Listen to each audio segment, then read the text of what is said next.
Parliament house মানে সাধারণভাবে যাকে সংসদ বলা হয়, একটি দেশের গণতন্ত্রের প্রতীক হলো সে দেশের সংসদ ভবন। জনগণের প্রতিনিধিরা সেখানে গিয়ে কথা বলার সুযোগ পায়। কিন্তু দৃষ্টি নান্দনিকতা ও স্থাপত্যশৈলী সংসদ ভবনগুলো করেছে মানুষকে সংসদ ভবনগুলোর প্রতি আকর্ষিত, যা রীতিমতো দর্শনার্থীদের কাছে হয়ে উঠেছে দর্শনীয় স্থানে পরিণত। তো চলুন ব্যতিক্রম জগতের আজকের এই ভিডিওতে দেখে আসা যাক 5টি দৃষ্টিনন্দন সংসদ ভবন পার্ট 2। প্রথম পর্বে আমরা 5টি সংসদ ভবন সম্পর্কে জেনেছি। চাইলে সেই ভিডিওটিও দেখতে পারেন, ডেসক্রিপশনে লিংক থাকবে।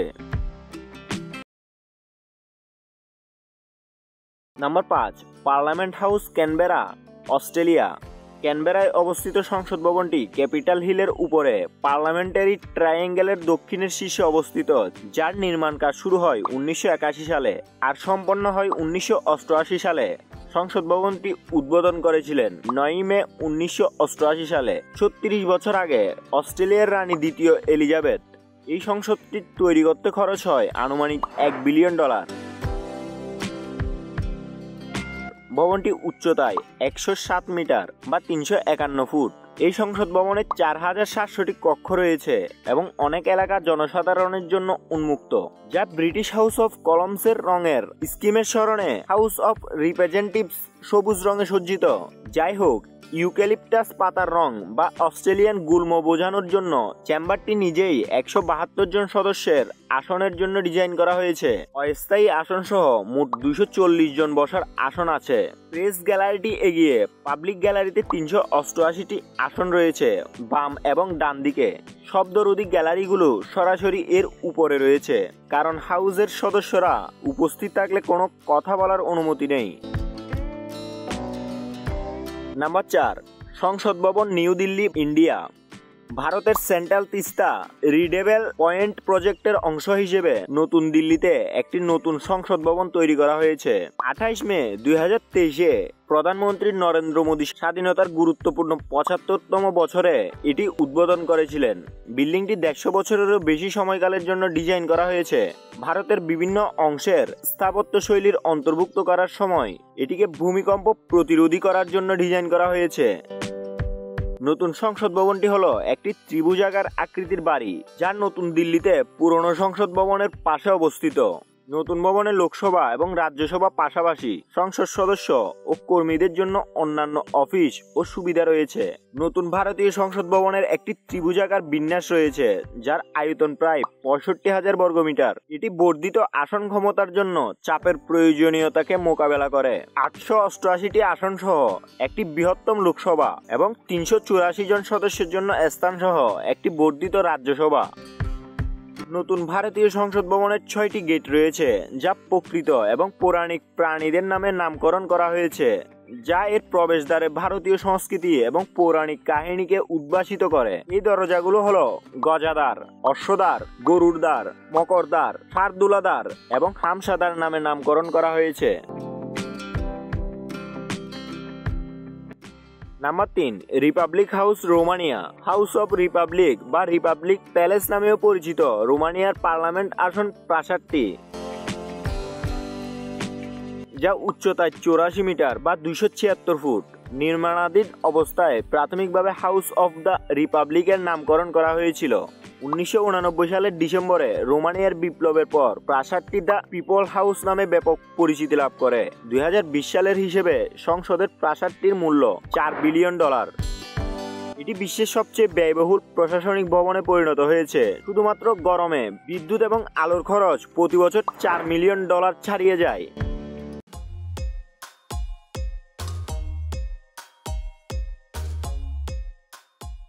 পার্লামেন্টের প্রাসাদটি সরকারি তহবিল থেকে অর্থায়ন করা হয়েছিল এবং প্রধান স্থপতি আঙ্কা পেত্রেস্কুর মৃত্যুর পরে তার উত্তরাধিকারীরা অনুমোদন ছাড়াই আইকনিক ভবনের ছবি ব্যবহার করার জন্য চেম্বার অব ডেপুটিজের বিরুদ্ধে মামলা করেছিলেন। ভবনটির চিত্র, চরিত্র ছবি এবং সুভেনির বিক্রির জন্য চেম্বারটির বিরুদ্ধে কপিরাইট লঙ্ঘনের অভিযোগ আনা হয়েছিল।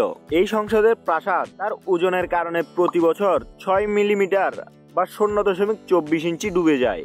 রোমানিয়ান বিশেষজ্ঞরা যারা তথ্য বিশ্লেষণ করেছেন তারা ব্যাখ্যা করেছেন যে প্রাসাদের বিশাল ওজনের কারণে ভবনের নিচে পলির স্তরগুলো বসতি স্থাপন করেছে।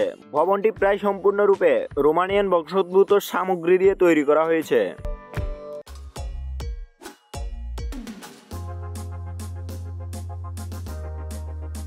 Number 2, great hall of people, Beijing, China. The great of the people হলো একটি রাষ্ট্রীয় ভবন যা বেলজিং এর জিচেংয়ে তিয়ানানমেন স্কোরের পশ্চিম প্রান্তে অবস্থিত। এটি গণতান্ত্রিক চীনের সরকার এবং ক্ষমতাসীন চীনা কমিউনিস্ট পার্টি দ্বারা আইন প্রণয়ন ও আনুষ্ঠানিক কার্যক্রমের জন্য ব্যবহৃত হয়। এটি খোলা হয়েছে সেপ্টেম্বরের 1959 সালে। সংসদটাকে বাইরে থেকে দেখতে ভালো না লাগলেও ভেতরটা কিন্তু চমৎকার দেখতে। হলটি বিভিন্ন সামাজিক ও রাজনৈতিক সংগঠনের জাতীয় পর্যায়ের সভা, বৃহৎ বার্ষিকী উদযাপন, সেই সাথে প্রাক্তন নেতাদের স্মৃতিচারণ সহ অনেক বিশেষ অনুষ্ঠানের জন্য ব্যবহৃত হয়। দ্য গ্রেট হল অব দ্য পিপলস শহরের একটি জনপ্রিয় আকর্ষণ যা প্রায়ই পর্যটকরা রাজধানীতে আসে পরিদর্শন করতে।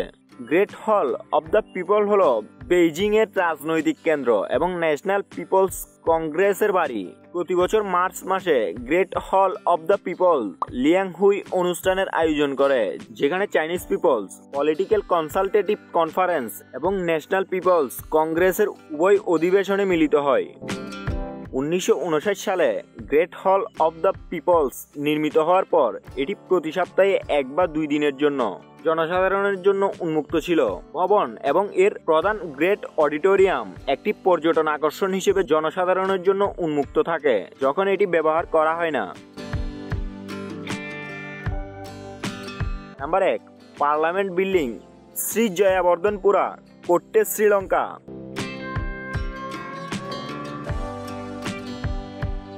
শ্রীলঙ্কার parliament complex new parliament complex নামে পরিচিত। এটি হলো একটি পাবলিক ভবন এবং ল্যান্ডমার্ক যেখানে শ্রীলঙ্কার সংসদ প্রশাসনিক রাজধানী শ্রী জয়াবর্ধনপুরা কোট্টে অবস্থিত। এটি দিয়াওয়ান্না ওয়া দ্বারা বেষ্টিত একটি দ্বীপে নির্মিত। বিল্ডিংটি স্থপতি দেশামান্য জিওফ্রে বাওয়া দ্বারা ডিজাইন করা হয়েছিল এবং দুটি মিৎসুই গ্রুপ কোম্পানির একটি জাপানি কনসোর্টিয়াম দ্বারা 25.4 মিলিয়ন মার্কিন ডলারের বেশি ব্যয়ে নির্মিত হয়েছিল।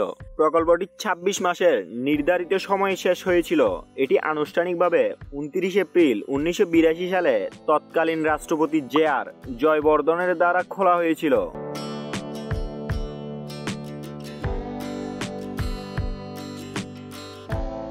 তো বন্ধুরা, এই ছিল পৃথিবীর সবচেয়ে সুন্দর এবং দৃষ্টিনন্দন 5টি সংসদ ভবন।